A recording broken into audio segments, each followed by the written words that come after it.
Hit record.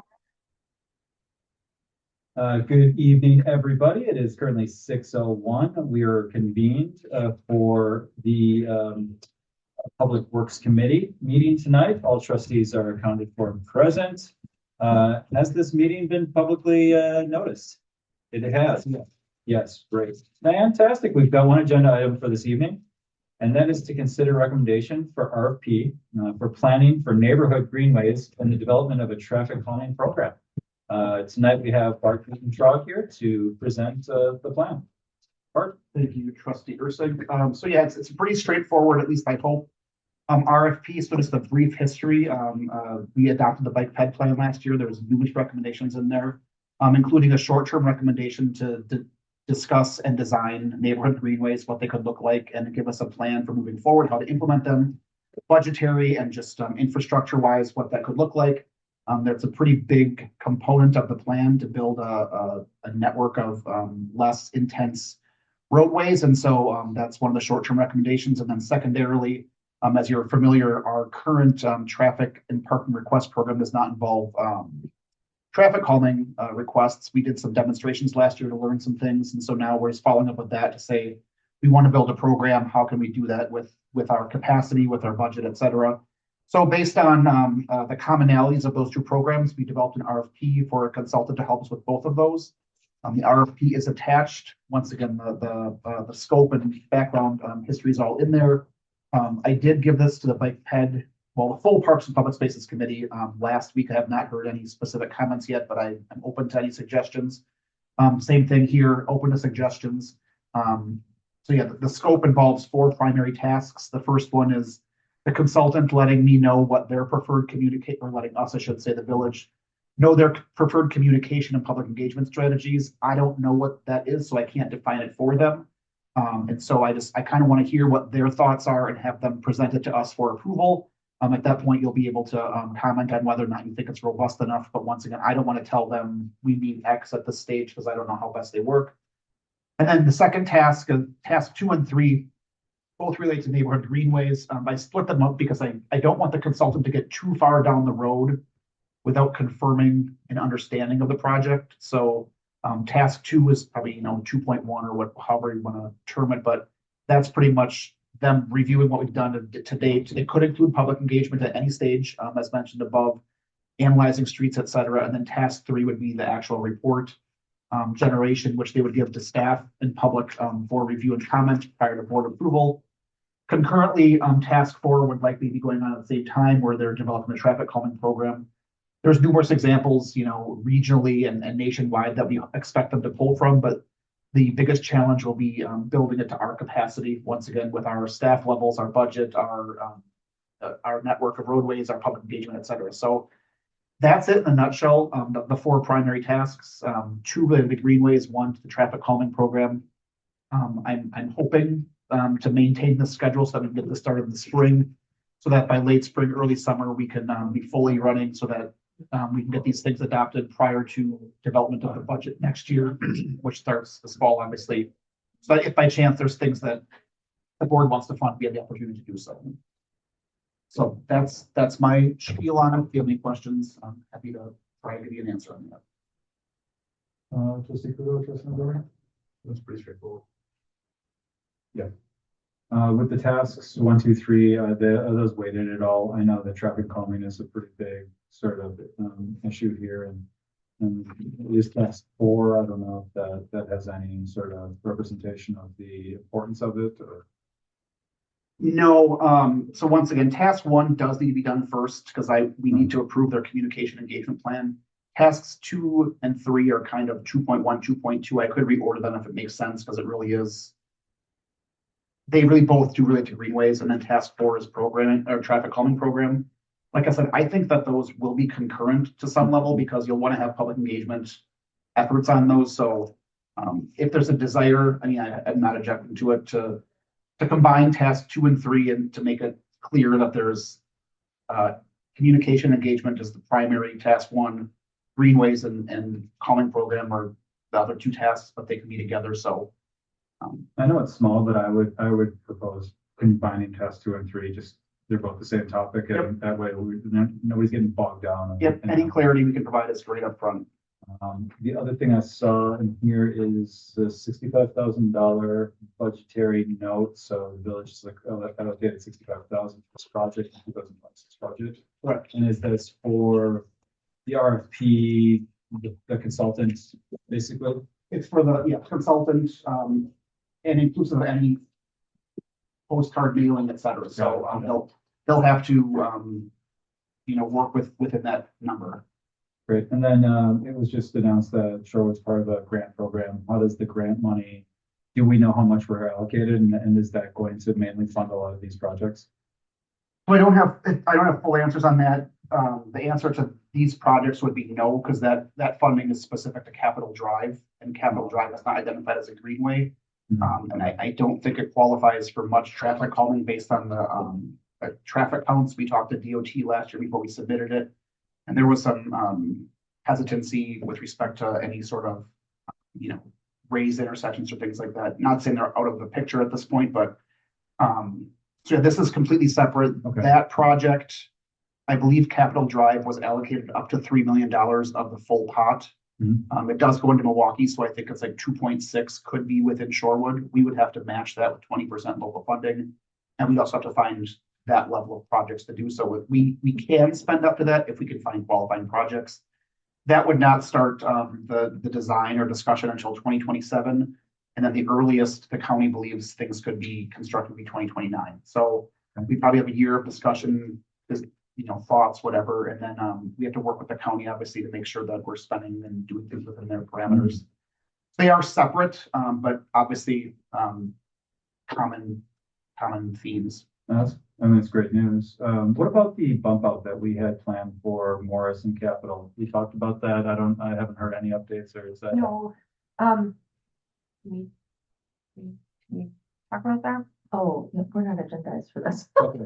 Oh, sorry. Thank you. Good prompt. Maybe I could follow up. I would and- just tell you that, I made note today, I actually talked to Rebecca about this. I paused it for that reason, Okay. and I will. Yeah. circle back I and think do it. that's, unfortunately, 2029 wouldn't be ideal, but I don't know how quick it would have been before that, but great. Maybe that's something we could bring up in a future meeting to discuss, or else I could reach out to you personally and talk about it. We can also send you an update on Friday. Yeah, in one of the I Friday live updates. here as well. That'd be great. I've been wondering about that, so I'm glad this kind of sparked all that. Okay, this looks great to me. I look forward to, do you have any idea other than Strand or who would, There's a lot of engineering firms that do this kind of work. There's some that specialize in like ped stuff.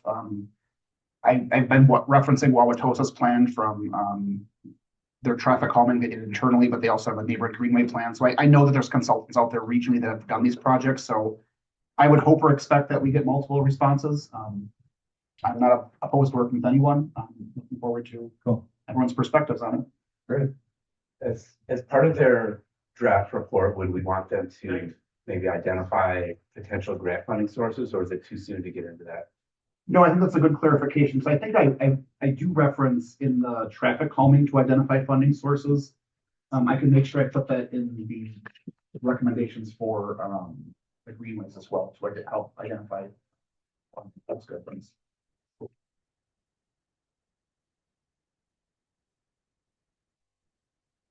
Other than that, I have no further comments. This is great. Thank you both for putting this together and all your hard work. Good work. Sure, thanks.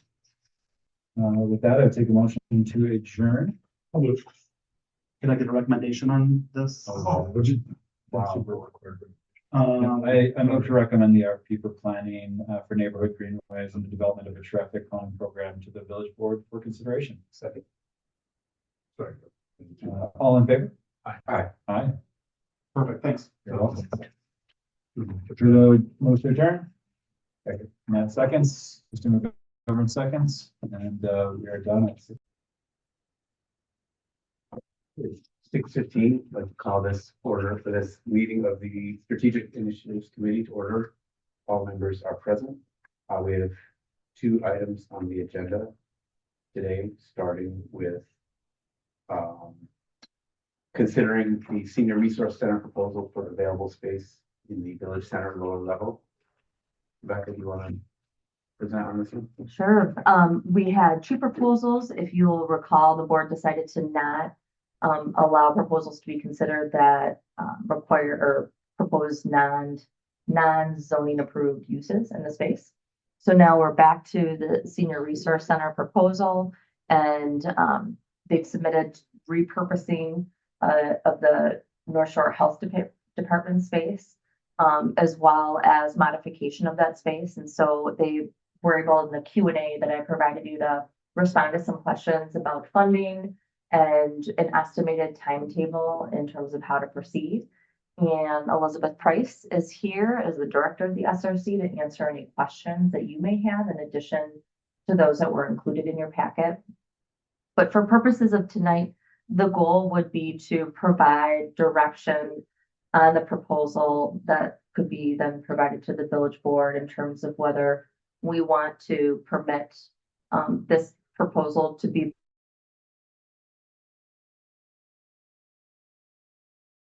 considering this as an initiative as we move into the 2026 and 2027. Trustees, do you have any additional questions or comments on what's in the packet? No, again, comprehensive. No, I think when this originally came up, I was I'm very much in favor of this move, and by the looks of everything that's still in place here, I am definitely still on board. Yeah, and I was in favor as well. We were under the direction to try to find revenue, so that was why I was interested in looking at the other options, but I think this will be a good proposal for the community, good use of the site. So unless there's anything else, be glad to hear a motion. Looking at drawings, sorry. Okay. Page. I move to recommend the village board proceed with the proposal and the initiative be submitted. Second. Okay, all those in favor say aye. Aye. Okay. Wow. Is there anything you're here? Would you like to? Is there anything you'd like to add? So, No. You were really prepared. Yes, yeah. Well, first of all, thank you for even considering our proposal. It's really been a journey. We've been trying to get more space for 20+ years. And so this is a real viable opportunity. And I think it's a nice opportunity for the village because we will, in the end, increase usable space for the community. And we'll be able to better serve our population and better function as a department. And that's pretty exciting. that's great. Thank you. Thanks for coming. Thank you. Thanks. Wow. Okay, so 4 minutes. yeah, Yeah, wow. 4 minutes and 2 years Yeah. or something like that. Gives us more time. Really. Right, so yeah, we can go on to the Sorry, Leanne. agenda item, which is Leanne's item on the DPW. Do you want to take it away? Sure. So at our last discussion, I forget actually what week that was, but we had talked about reviewing reviewing the recommendations that came out of the 2020 NOVAC study. And then I also suggested that we would put together a more or less comprehensive service listing that would categorize those services by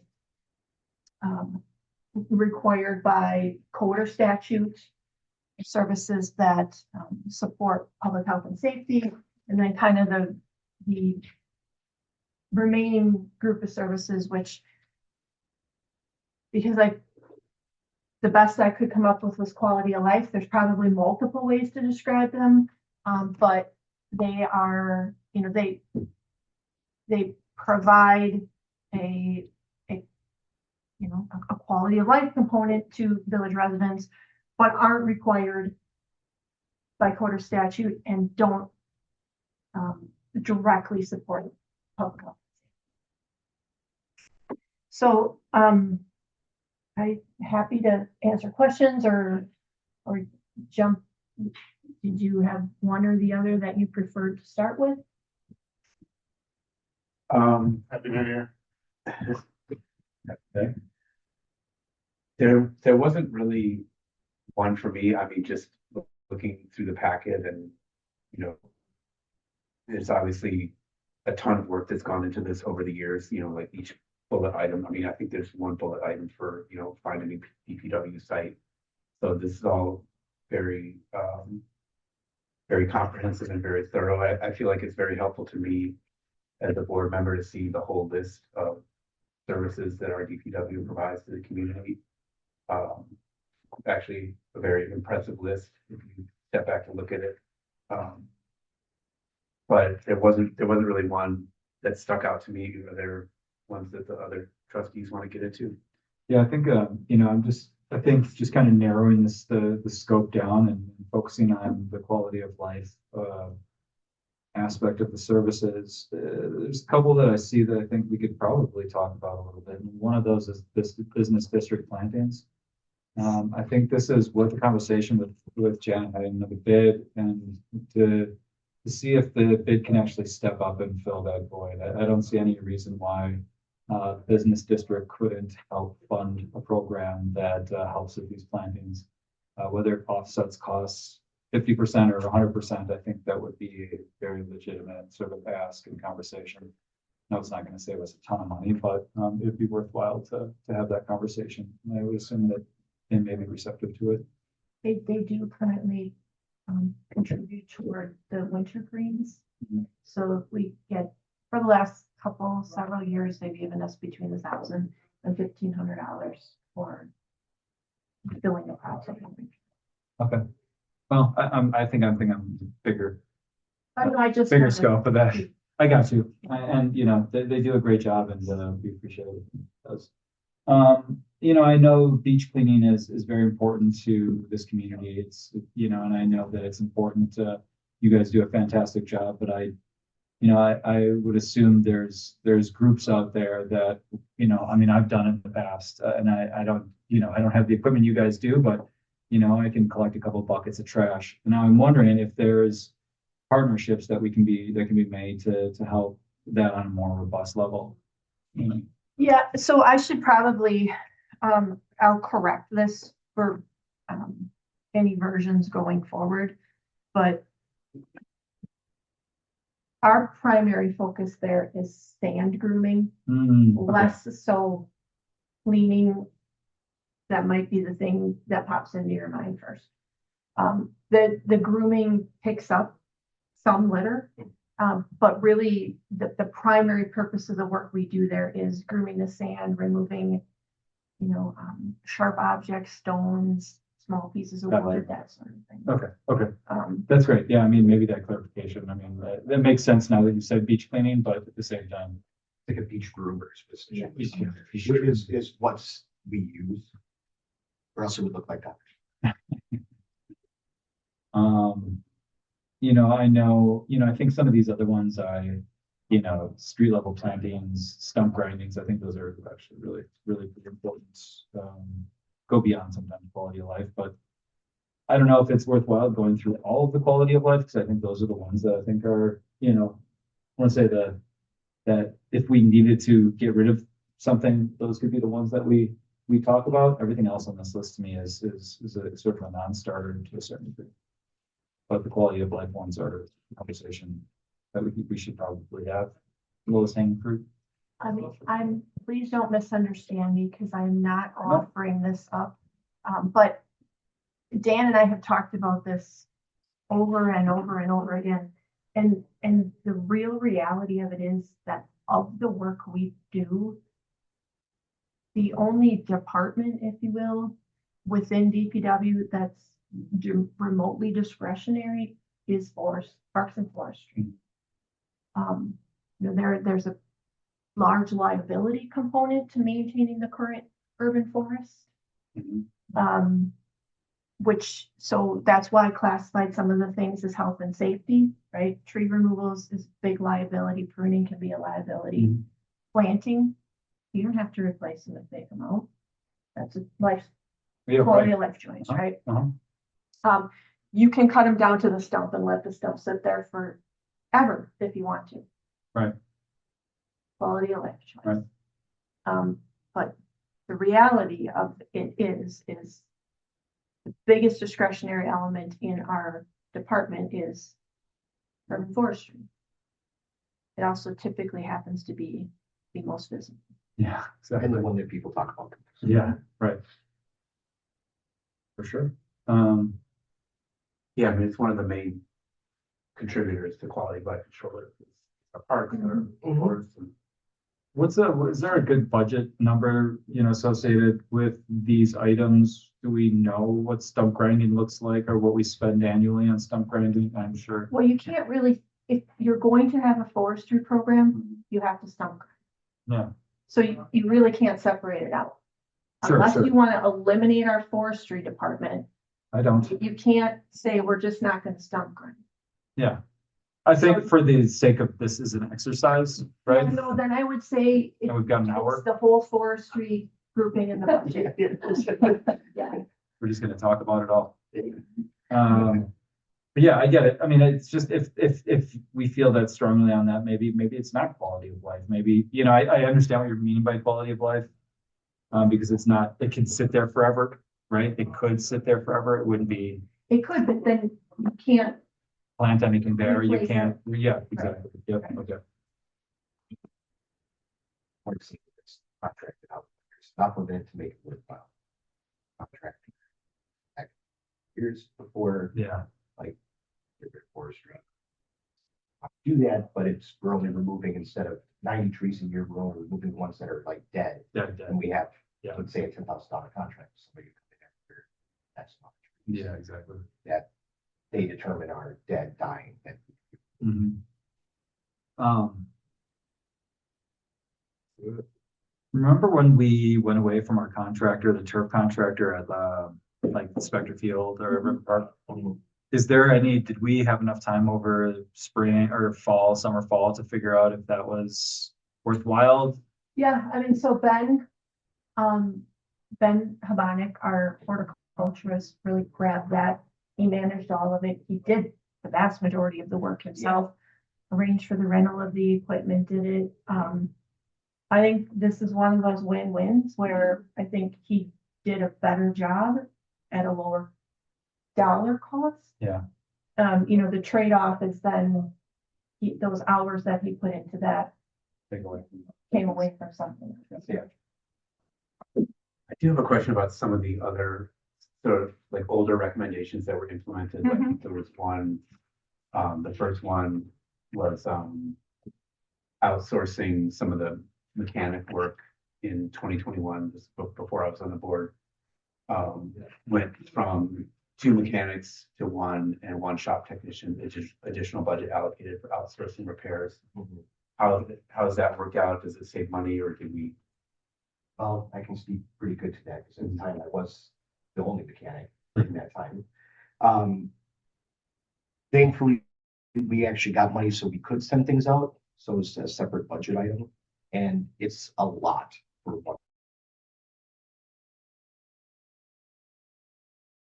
Equipment for one person to do.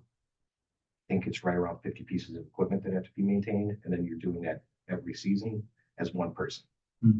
So it does get a lot, even as right now, we still only have one and we have like a helper sometimes, and that helper is not very mechanically inclined. It's more or less like, hey, I need help lifting something heavy and stuff like that. He also does but he does a good job of kind of triaging and managing Yeah, and helping the non-tinkers. yeah. So like, hey, parts need to be picked up. So instead of the one mechanic being gone for, let's say, 2 hours to go to 3 different places to go pick up parts, he leaves so that he can stay and continue working. Hmm. So there's a lot of that goes with it. It's a challenge. So past 3 years, four, Yeah, how long have you been? 4. Well, I've been in here for 2, so Yeah. 4 years that it's been. It was a huge learning curve.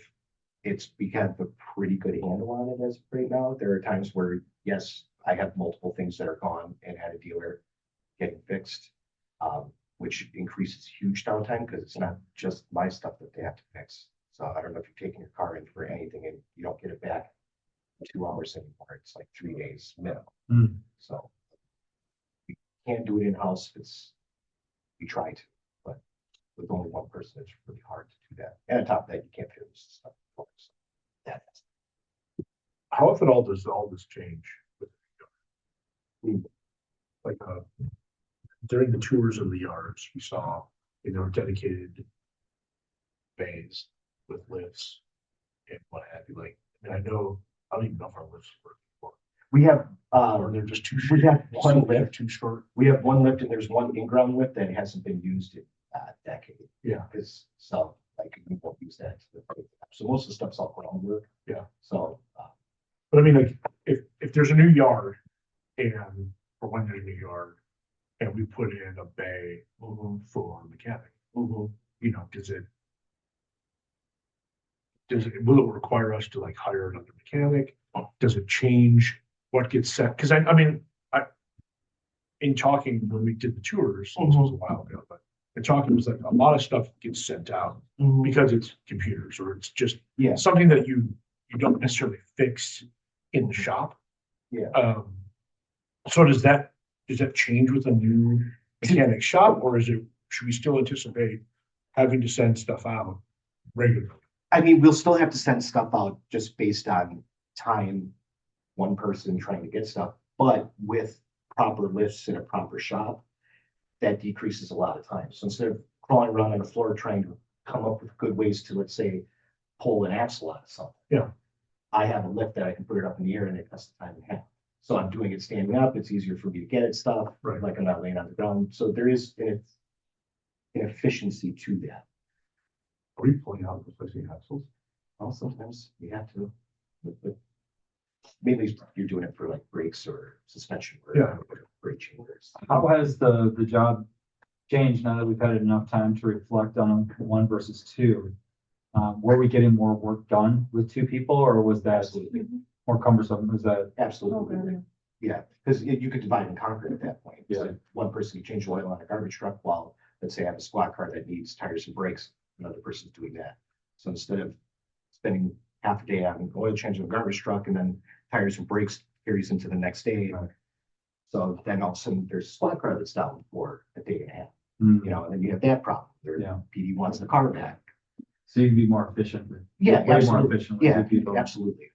You can, I mean, I think, to be very honest, the reality is that the market with mechanics these days is keeping two quality mechanics would be Yeah. a continual challenge.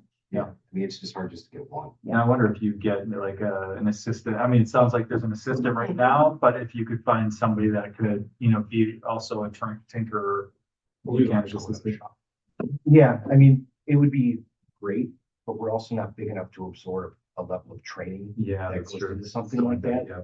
I tried that with the person that I hired Mhm. after me, where I was like, he's mechanically inclined, fix jets in the Marines, so like he'll be able to, like he gets it, and it just didn't work. I had to invest a lot of my time into Yeah. one aspect of the DPW when I have many other departments I have to Yeah. oversee. Okay. At that point, so it's kind of hard to absorb Hmm. a training like that. Because ideally, yes, I would love to get like a kid in from tech school Right. and then, Train them up. And, and then sink my teeth in him and he's here for the next 40 years. Right.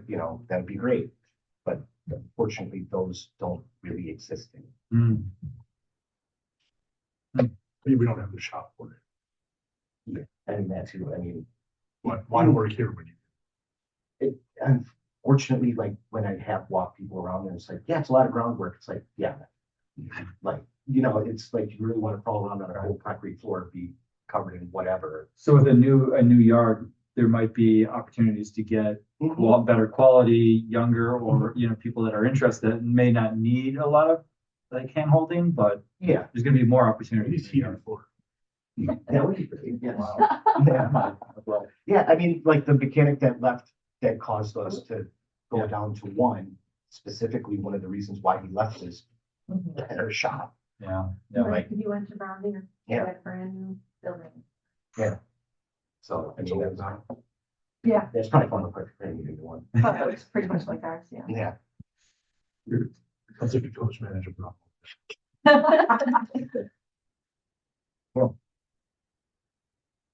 You want to go down the list of the All of these? All the recommendations Yeah. from, Or how do you, um, sorry, I keep on forgetting this. Yeah. is strategic So I initiatives, could so just if you go say yourself. that, of the board, as I mentioned, voted to prioritize 10 of the recommendations from the original 24. And the memo kind of outlines the status of all of those. There's two that really are not complete. One is the development of a comprehensive village capital asset management plan. And that is something finance is working on.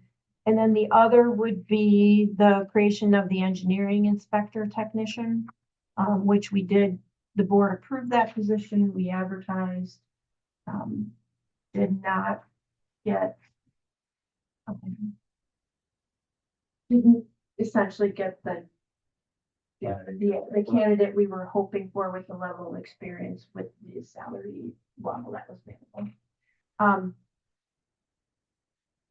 Honestly, I think that with the addition of the utility superintendent, I think some of the things that we were looking at that person to provide information expertise on, Conrad certainly has.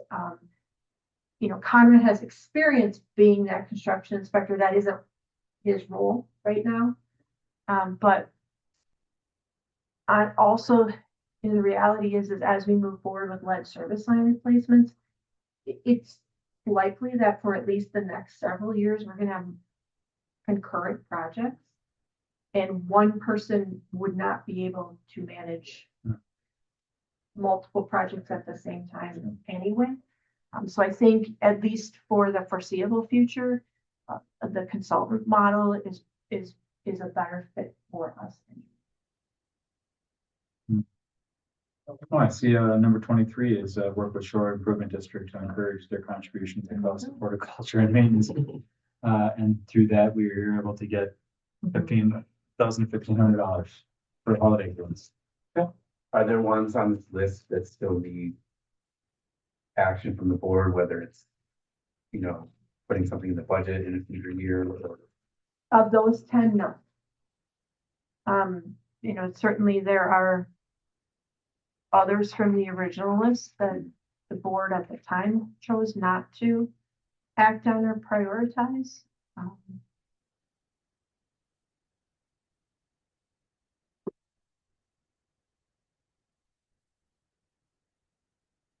Maybe we kind of did number 12. We did do number 12. I think that was one of the priorities. Yeah, that was a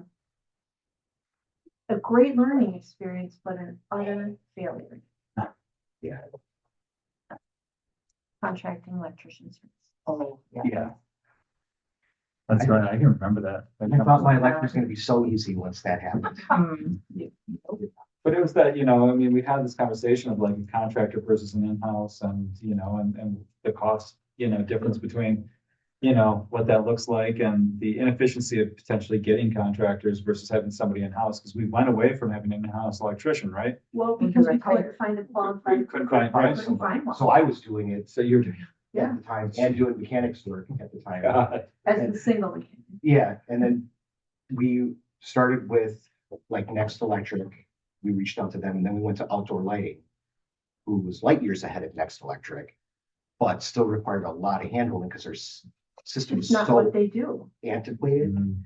and it's not really what they install new stuff. They don't go find problems in old stuff. So a lot of it was me going up, finding the problem for them and go, okay, now fix it. Yeah, And I was like, this is pointless. Like, I already found it. Now I can fix it. So Yeah, it's like, right. what am I? What paying are these we- people yeah, what are we doing? for? right. What, 15, the collaboration with Milwaukee and other communities. Anything ever come up? Not the, not,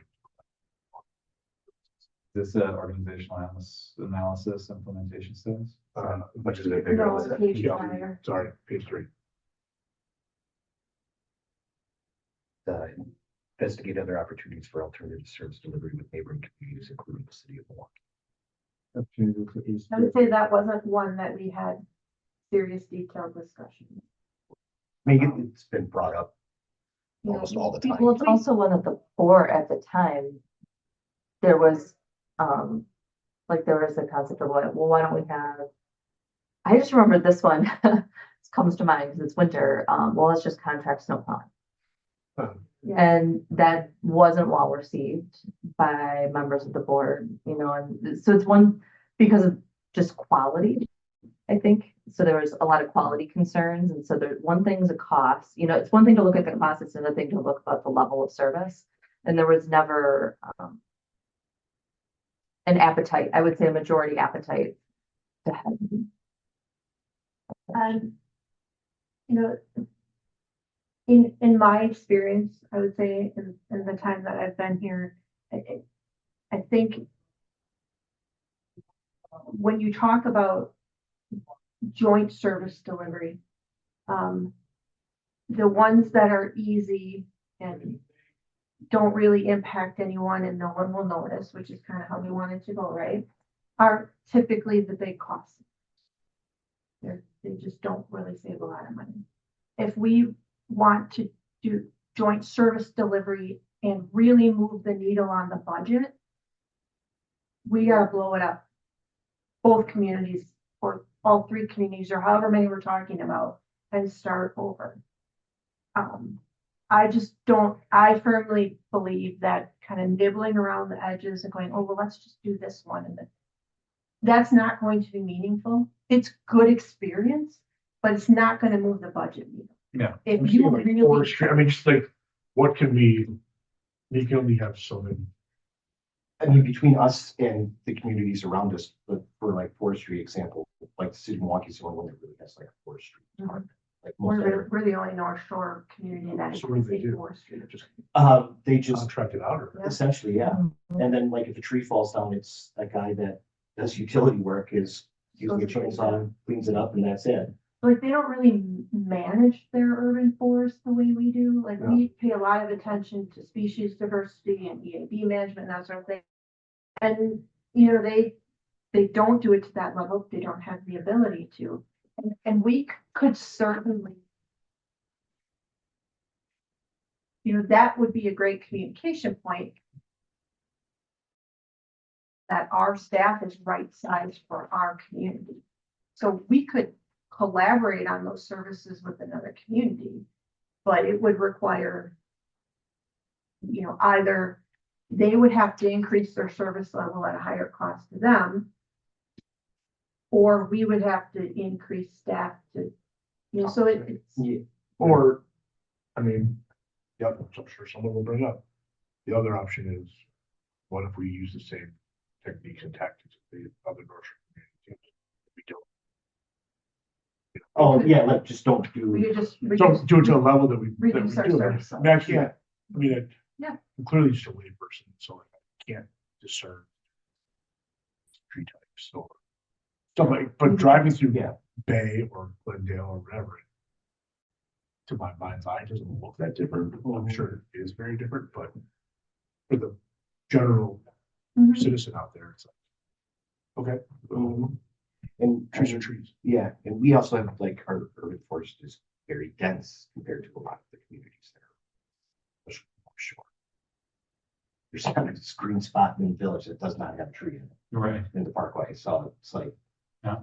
That's probably what would end up happening is like you have large gaps. Yeah, that kind of gets to, I was gonna ask about number 22, which is review desired service level provision and determine appropriate equipment. That's something that's kind of ongoing. Yeah, that's also an incredibly broad statement. Yeah. You know, but I think a good example of that recently would be how we changed our approach to leaf collection. So, we looked at that, how can we do that better, both from an efficiency standpoint and from an environmental standpoint. I think we nailed both of those with the new equipment, but it took an investment in new equipment to be able to do. And how long do we expect those new trucks, newish trucks to last? There's, 20 years. you know, I mean, we don't build stuff like they used to, but the trucks themselves Will will last. last a long time. It's the, you know, it's the actual leaf collection components. If they take a beating. Yeah. Like a big beating. But like the tow behind ones, I mean, those were 17 years old when we got rid of them. Mhm. You know, but I mean, last few years I spent a lot of money on them to keep them working. Before we got rid of Probably well in excess of their value. them. Yeah. But yeah, there's been efficiencies that way that we've done. Without being directed by it. That, Yeah, Mine. but to go back to the leaves, right, it's really, I think the point of this is really to say you just decide, the board decides the service level, and then we match the equipment and resources to it, right? So we've maintained the vacuum leaf pickup level of service and right-size the equipment to that. If the board or community desires to change that service level, we go to bag leaves, well, then those trucks go away, right? So we have again right-sized the equipment to the service. And that's an easy example, but basically you could apply that to just about everything that we do, right? If we wanted to go to like all rear packers on the garbage trucks and eliminate the arms, well, we could do that, but now you got to put 2 people on the truck. Is there? It just popped in my head, but are there any communities that use carts for leaf collection? Like We have? do. yeah. I mean, we offer like yard waste carts that We people do. use instead of bagging. I've never, I've seen a I couple. don't know if I've ever seen one. If you, It's like, they're you usually need to have painted, the space. yeah, That's the primary reason. Also that we don't require carts for yard waste pickup, because that would be tremendously more efficient than bags. Right. But most people don't have the space for cart. Or- Or, Carts. and or everything. that. Are there other North Shore communities doing the vacuum leaf collection? Whitefish Bay does, Fox Point does. If they don't do it to like the level that we do, Okay.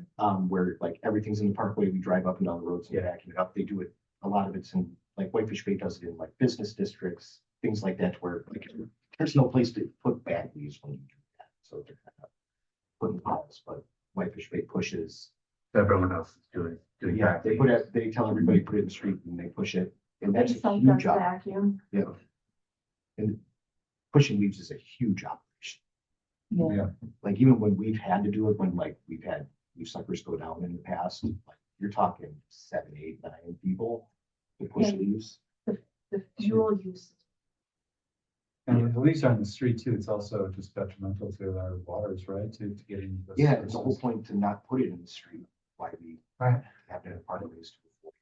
So many people still put it in the street. It's, you know, it's a real educational touch point to try to like tell people. not to Yeah, do that. and well, Whitefish Bay does it. They drive through other communities where they see it being done. The city of Milwaukee does it, so it's like, oh, I'll just do it too. And like, as much as I appreciate that, it makes it easy. Yeah. It's not what's supposed to happen. And then what ends up happening is when it snows and they stay in the street, and then we plow them back into the driveway. You know, They call every day. yeah, When are you gonna come back in? That's fine. Can't do it in You this put it- weather. Figure out the plow route, you put it on the other side of the drive. Come on now. I'm just trying to think. Ways that, you know, things. Everyone having a car or using a car. You still get your leaf collector, you know, it just. but Because they're the same size as a normal trash bin. Yeah, right? It's yeah. the same size. exact thing. But like the thing is you only get one. Yeah. And you have people that have 50 bags that are out there. So Oh, yeah, it's yeah. like, That Some it people wouldn't work do for that. everybody. 50 yeah, bags. yeah. So You know, and a lot of this stuff too is, I mean, we're talking about it now, but if we were to move to a different, you know, if we're, once we build and, you know, and things are going to change so much, I think, right? You know, like there's gonna be more efficiencies. You would hope, right? In certain things, yes. Yeah, You know, we were just talking about this the other day. The reality is if the transfer station is located on a different site, That is going to add a level of inefficiency Yeah. simply because of drive. Right? Something we're gonna have to work through, something we're gonna have to adjust. And right now, with both of our plans staying or going to Vienna, neither of those has a transfer site currently. Right. There's- So regardless of what, right now, we're on the track of relocating. Consider. I would, it would be Not awesome if incinerator, we could find do it. work the partner on what a transfer site. And then also having to trailer equipment instead of us just using the yard in it and driving it out like that, we have to trailer it. That is gonna be such. Well, so like, It's going to be, like, we're all gonna have to work really hard, it's a mindset. Yeah, you can't change and have things stay the same. It's, It's, I know it sounds so obvious when I say it, but these changes, there's trade-offs to everything, but it doesn't stay the same.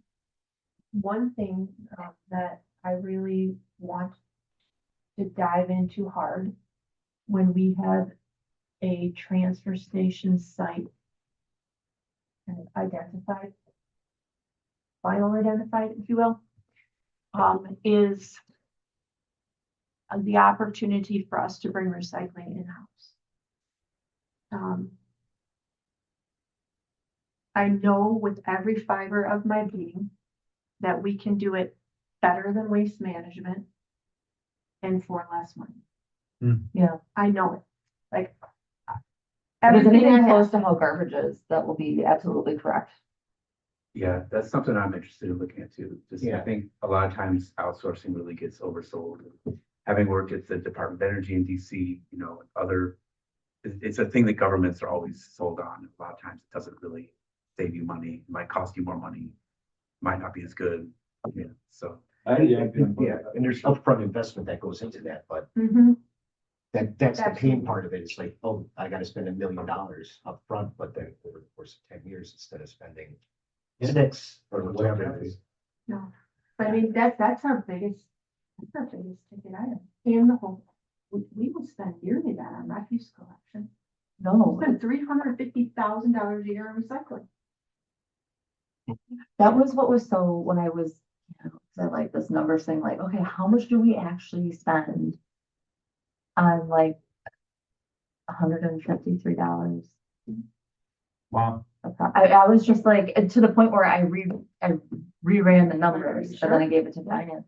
No, that's a good efficiency. I mean, you're right. You're spending money up front, but you're saving money long. Right, long that term, right? didn't, that was just, that's the operational cost, so I did not Yeah. include trucks. Right? Yeah. And transfer station also was not included in that, but when you look at that, That's something that we definitely need to talk about if, like, I mean, in the grand scheme, that's one of those things, like, if we're building a new site and we're doing all this now, this is definitely one of those things that we need to be planning for, if this, you know, while Or we're, at least evaluate. Yeah. Like a true financial analysis and evaluation. and, you know, if we're building transfer station, phase 1 is what we have now, but phase 2, you know, we gotta look at it almost in phase, like, we have to have the space and know Mhm. what we're gonna do with that space ahead of time, right? So we don't build something like, oh, if we would have just thought of it earlier, we could have built it right here. It's one of those things that I feel like if we think about it soon enough and kind of plan for the potential of it, it's gonna save us a lot of money and energy in the future. I mean, is there any composting? Again, not just like, is there any composting we can do? Because a ton of us have composting. For the We village, compost. We pay to have it taken away, and then we have to pay to get our own compost back, Yeah, Yeah, which we so don't do, but that- like, that requires a lot of space, which we don't have. And probably won't have at a new site. Okay. Unless we identify a site, something drops out of the sky other than the one we're looking at. Those are hard to manage, like there's a science behind it. yes, not you can't just pile stuff and walk away, right? It requires active management. And I don't know that we would necessarily have that built into our current staffing plan.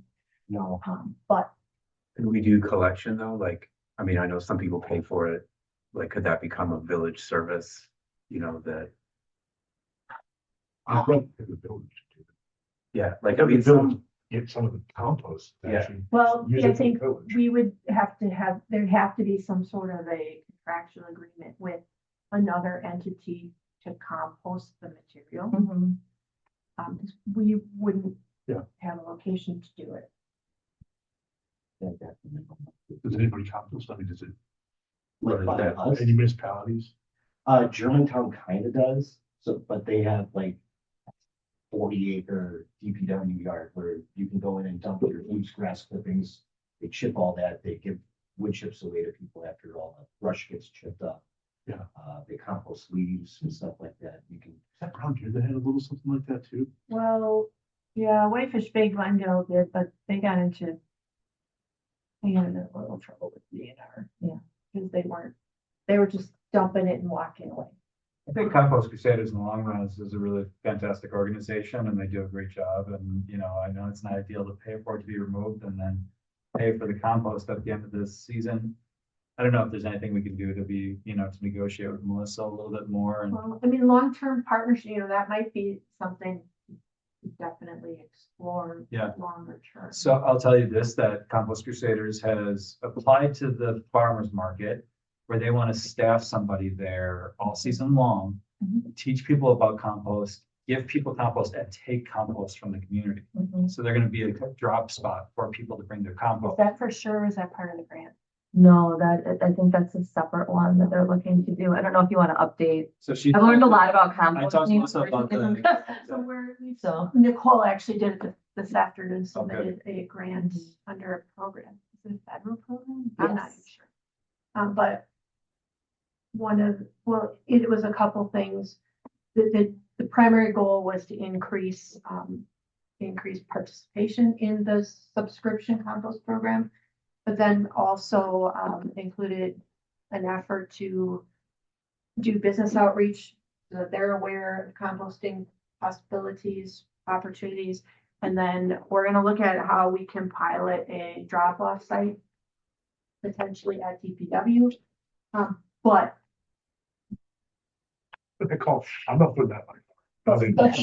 but working out how we do that, Yeah. like only make it available only on the Saturdays that we're open because of the traffic.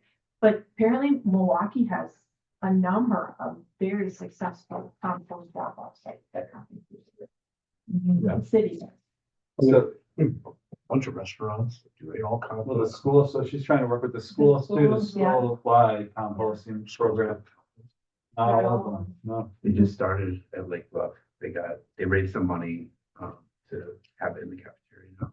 Yeah, so, but then there's so the flip side of that, there's a huge educational part to composting, right? So they want to have somebody at Shorewood and they're looking for funding for that. So I'm trying to then connect them to like a, yeah, Yes. I talked, so I brought that up. So I had to work.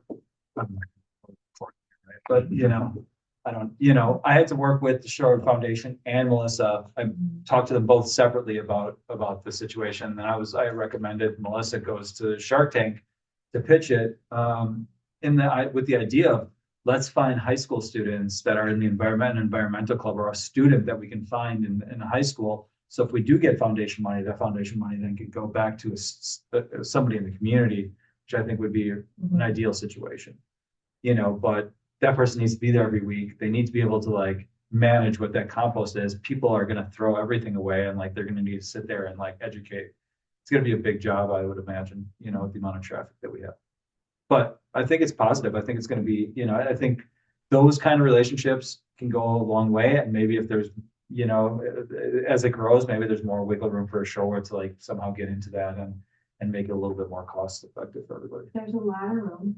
I just actually this afternoon was working on the annual report, and one of the charts that we've historically put in that is a bar graph that shows this 100%, right? This much is refuse, this much is yard waste, this much is compost. And it's a small program. I think there's only between 300 and 400 households that participate. And Wow. so But it stayed pretty constant. but it has stayed. Yeah. And so there's Once they got you, they got there's lots of room. There's Yeah. lots of opportunity. Yeah. There's a ton. And Yeah, anyways, we don't have to talk about compost line. I think we could, but yeah, so, okay, I just think that we're gonna have a budget next and page. design. Well, we're moving. You know, I mean, there's certainly a lot of quality of life stuff. There's common stuff that is mandated. And then the construction. They vary. So I just want to make sure we continue to have those conversations. Thinking about the things that we're gonna have to do, whether it's in-house recycling or not to do, but want to do in-house recycling, or whatever. That changes not only what the yard has to look like, but staff. Who handles recycling? What does that look like? I can't tell you how many times over the course of my career in DPW where let's do this, and we're all like, yeah, that's great. Can't do it, facility won't support it, don't have the room, right? It's a real answer, but it also becomes an easy shutdown. Yeah. If we have opportunities to do those things, it becomes more of a value discussion. Yeah, that's really cool. Is that important to us? Do we want to do that? What's the trade-off? What's the additional research? I think in a lot of ways, we're really reliant on you guys to be like, this is what other places are doing. You know, we built this into the new yard. We could pretty easily do, or we could do it with some adjustments or what have you. I don't think about this stuff. Yeah, but like, I think thinking about Charlotte and its needs, its future needs, like I mean, I hate to say this, but like, what's a dream yard look like? Like, what is everything that you would need that you would be excited about? There's the DPW chair. Yeah. Yeah. Okay. But I mean, the same thing. Sorry. Well, I just, I wanna jump, I wanna, go across to the other meeting just to catch that discussion. However, I just wanna circle back because we're here having this discussion because I initially came to this committee, strategic initiatives within our, to evaluate all village services. And then the committee said, oh, yep, but here's what we were really honing in on, and that was public works. Now we've spent the last I believe 2 meetings together doing a dive into that, but ultimately that study was an initiative of the board. So this committee needs to make a recommendation that goes to the board, and the board needs to take some final action for 2 reasons. Number one, when I gave you that RFP, it was so that it would RFP and we'd be ready to start that review January 1. Because I can't get something like that done in time for next budget unless it would have had been approved. So I need you to come forward with some type of recommendation to the board so that I can reconcile it with them and either keep it on a work plan or off a work plan or. I mean, the recommendations are like, again, all of this in the context of getting a new yard, right? Mhm. So is it like we hold off until we're further down the road on something? Is it we need to do a study to figure out, given the size of the properties we're looking at, like this is what could feasibly go there, and like, yeah, it might be great to have recycling, or it might be great to Correct. do like, Mhm. how does the sequencing work? for the First, you need to conversation? decide what footprint you're working within and what can be accommodated on those footprints. And then I think it's only going to be the next step for either temporary space or moving is the service level discussion with those big impacts. That would modify the space needs in any particular location. And those we already know what it is because we have an analysis of how much space we need for each service level that we have. You know, when you're looking at recycling, then it would be, you know, what do you need from purposes of a transfer station if you're going to do that? So those it's just, we need to get to that next step to defining what the envelope of our space is. Was this gonna be that $175,000 study? Yes, 150. 150, okay, yeah. I mean, my recommendation would be hold off on that right now, and I would not necessarily move forward with that.